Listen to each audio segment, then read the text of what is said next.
পনেরো তারিখে আমার ছেলে কিডন্যাপ হয়।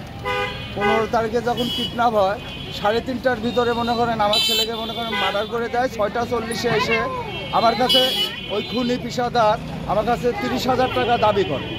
30,000 দাবি করার পরে আমি বললাম, বাবা আমি তো রিক্সাওয়ালা, আমি কোথায় পাবো এত টাকা? তো বলছে, তুই যে একটা গরিব মানুষ আমরা জানি, তুই 20,000 টাকা যেভাবে পারিস আমাকে মেরে দে। তা আমি বললাম, না বাবা আমার কাছে তাও নেই, আমি ওই 8,000 টাকা রাখেছি ঈদের বাজারের জন্য, বাবা তুই যদি এটা লাগে আমি তো আপনাকে দিয়ে দেবো। তো বললো 10,000 টাকা আর খরচ সহ মার, না মারলে পারে তাহলে যা দেখার দেখে নিছিস আর পরবর্তী তার দেখতে পারবি না। তা আমি বলছি, বাবা আমার ছেলে রিক্সাওয়ালা, তুমি কিসের জন্য কিডন্যাপ করেছো? বলছে, ওটা তুই বুঝবো না, এটা তোর ছেলে আমাকে আঘাত করেছে। তা আমি বলছি, বাবা আঘাতের বদলে এরকম একটা কথা তুমি ছেলেকে চিন্তাই করবে? বলছে, মাদারসো তত কথা বলা লাগবে না, সোরের বাচ্চা তুই টপ করে টাকাটা মার। তা আমি বকুলের মধ্যে থেকে ওনাকে টাকাটা মেরে দিলাম। মেরে দেওয়ার পরে ও ফোন বন্ধ করে দিল, আর ফোন হলো না। আমাকে বললো আধা ঘন্টার ভিতর তোমার ছেলে তোমার বাসায় ফিরবে। আমার ছেলে আসেনি।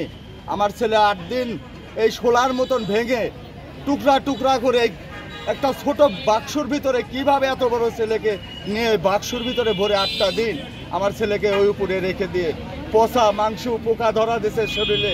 আমার ছেলেকে আমি চিনতে পারি না। কিমিন মোহাম্মদ হত্যা, এরকম মানুষ বাংলাদেশে কিভাবে থাকে?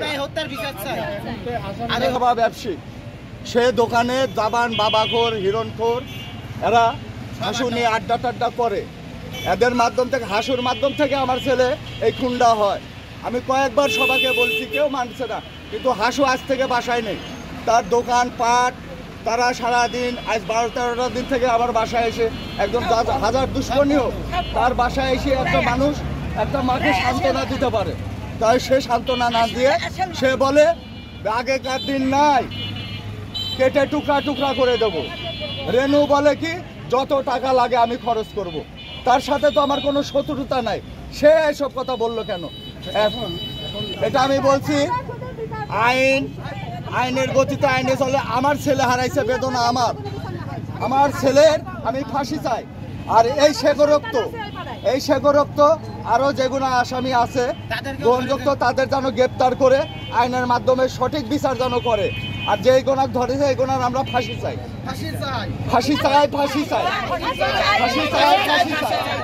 আর